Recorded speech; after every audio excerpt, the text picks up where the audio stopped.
Damn, that building's burning fast. Right now at noon, investigators searching for a person of interest after a local recovery center burns down. And another measles exposure site in Multnomah County, this time a local middle school. Find out when and where this afternoon. The Portland Fire select Iana Martin Carrion from Spain. Plus, the Portland Fire making their first rookie draft picks in franchise history. Meet the young stars who are about to call the Rose City home.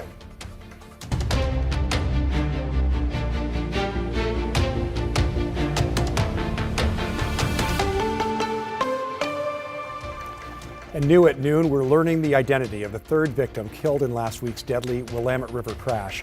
Thank you for joining us. I'm Tim Gordon. The Multnomah County Sheriff's Office has identified 20-year-old Jacob Esperum after crews found his body in the river on Sunday. Esperum was in the car with 3 other people last week when they drove through Riverfront Park and plunged into the Willamette. Earlier this week, the medical examiner identified 19-year-old Roberto Garcia Chavez and 17-year-old Trent Badillo as the other 2 victims. On social media, Esperum's family thanked Oregon rescue divers for finding him and bringing him home. A 17-year-old who was the sole survivor of that crash has still not been identified. Also new at noon, we're learning of another measles exposure site in Multnomah County, this time at Centennial Middle School. The Oregon Health Authority says people who were at Centennial Middle School on 6 different dates in April between 9:20 a.m. and 6 p.m. may have been exposed to measles. Those dates include April 1st, then April 6th through the 10th. Officials say you should reach out to your healthcare provider immediately if you believe you were exposed. All right, switching gears, let's take a live look up at Timberline Lodge, where we're expecting heavy snowfall overnight. Chris McGinnis standing by in the Weather Center tracking winter storm warnings. Hey, Chris. Yeah, 1 to 2 feet of snow possible in the higher terrain of the Cascades starting late this afternoon through early Thursday morning. So that is a big deal for spring snow. Meanwhile, down low, we are tracking rain, the return of some pretty good rain eventually developing later on today. In fact, we're starting to see a few spits on radar, even over downtown. I mean, just looking outside, there might be 1 or 2 raindrops out there, but the main event will slowly work its way in and across the region as we progress into the afternoon. So what that means is that your afternoon commute is likely to turn progressively wetter and also quite breezy. Check this out. This is the live look. Well, we had our, there it is. The live look from our Wells Fargo sky camera. You can see the camera bopping around in the breeze and the flag atop the Umpqua Bank building there in downtown Portland snapping out of the south. Sustained winds are right now at the airport at about 16, but gusts to 26 to maybe 30 miles an hour. So it's, you know, a storm's coming, right? you can certainly tell that when you step outside. It's 49 right now in Scappoose. It's 50 at the airport. Temperatures this afternoon are not likely to go very far as the clouds thicken.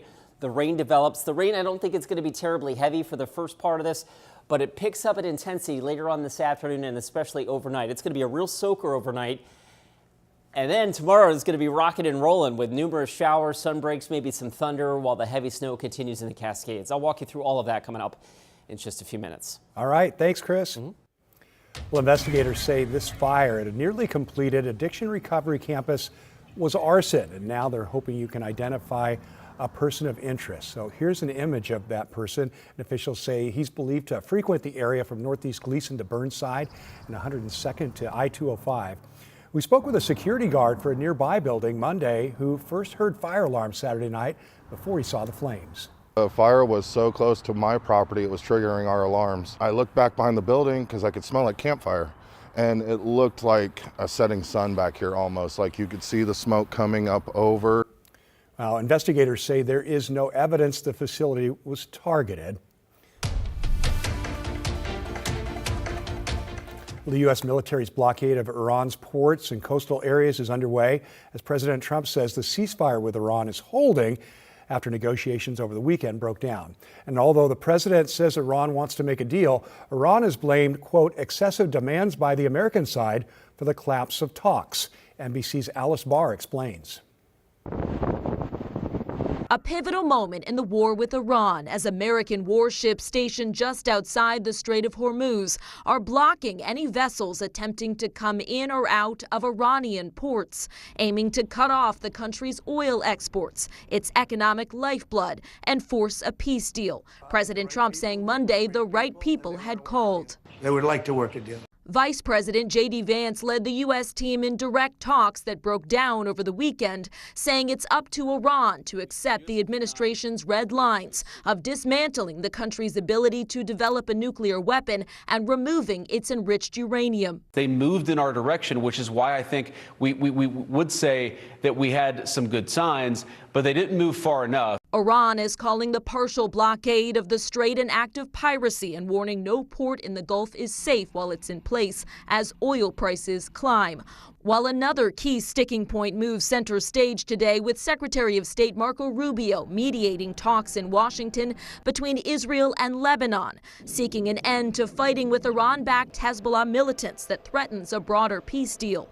All amid President Trump's war of words against Pope Leo, accusing him of being weak on crime and terrible for foreign policy. Pope Leo said things that are wrong.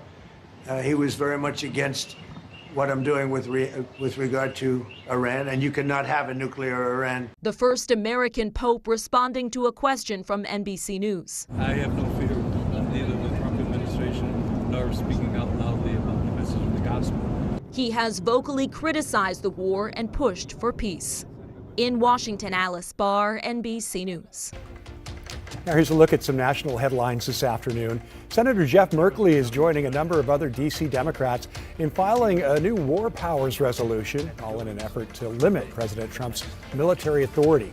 It's an effort that failed last month, largely along party lines. Democrats are hoping recent headlines will sway enough Republicans to vote with them. Senator Merkley released a statement saying in part, "The Constitution is clear. President Trump does not have the authority to start a war. Trump's disturbing threats of the past week clearly demonstrate why we cannot trust one person with that power."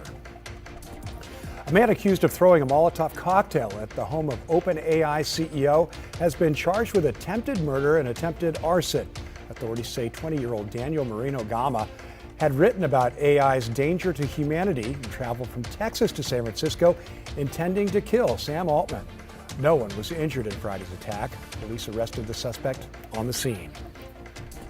In money news now, new data from the Bureau of Labor Statistics shows wholesale inflation hit a 3-year high last month. The producer price index rose 4% in March from a year ago. The rise is driven by surging oil prices as the conflict in the Middle East pushes energy costs higher.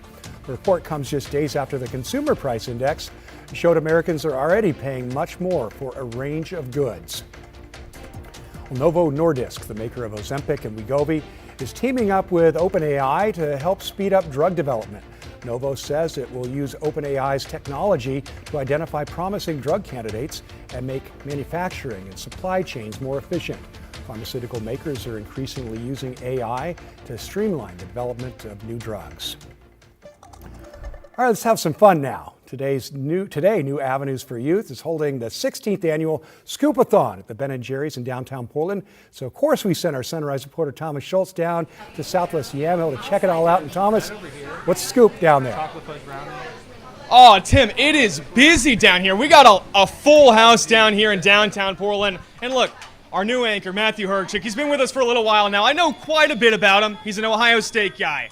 He's a baseball fan. But I've been wanting to know, how's his scooping abilities? Oh my gosh. What do you think, Matthew? What do you think about that? You know, I just had shoulder surgery, so I'm trying to be safe. Get in there. But, you got to dive in that Man, thing. I think that's pretty good. That's a good single scoop. How about a bad. double, That's though? not bad. Here we go. Hey, we got all of the anchors, a lot of them here. Christine Pitawanich in the house. A lot going on here at the Scoopathon. Corey Johnson joining us, getting her apron on as well. Check out that ice cream there. It just looks delicious. Now, a little bit earlier, Tim, we had some 4- and 5-year-olds checking out the mint chocolate chip, the cookies and brownies, a lot going on. And this is just inside the store. Check this out. We've got Blaze in the house as well. A lot going on inside and outside, all for a really good event. This is the Scoopathon. And get this, guys. This is the only Ben & Jerry's in the nation, which is run by a nonprofit. So all of this money here today that's raised going to a really good cause. Check out this line. This is ridiculous. In the store, it's packed. Outside the store, it's packed. All the way down the block. And get this, we got our fearless leader, Danny, down there with the free ice cream cone at the top. But holy smokes, Tim, you can't imagine just how long this line is. It's going around the block, all this free ice cream for a really good cause. Eric, we got to keep up. We got a lot to go. We're not even close to the end here. Oh my God, it just keeps getting larger and larger. I'm going to join the line here, Tim. I'm going to get involved because we got places to be. We got ice cream to get to, but there's a lot going on, and all again for a really good cause. But Tim, look, I know the noon's an hour-long show. As soon as that's over, you gotta get down here and you gotta get that free scoop of ice cream. Free ice cream, Tim! Yay, free ice cream. Hey, I'm all for it. And what a great cause, like you said, New Avenues for Youth, just fantastic. All I gotta say is if I'm gonna wait in that line, I'm going to need Matthew to scoop a little deeper. I thought that was a little weak. I think we need a little more ice cream on the top of that cone. Just my opinion. Yeah, I mean, Tim, look, this thing is a long, long line. We're going to have to show him the ropes, get Christine in there with some forearm muscle to really show him how to get it done. There you go. Yeah, fantastic. Hey, Thomas, thanks very much. Great to see all the people smiling down there on the sidewalk and waiting for their scoop. Thanks again.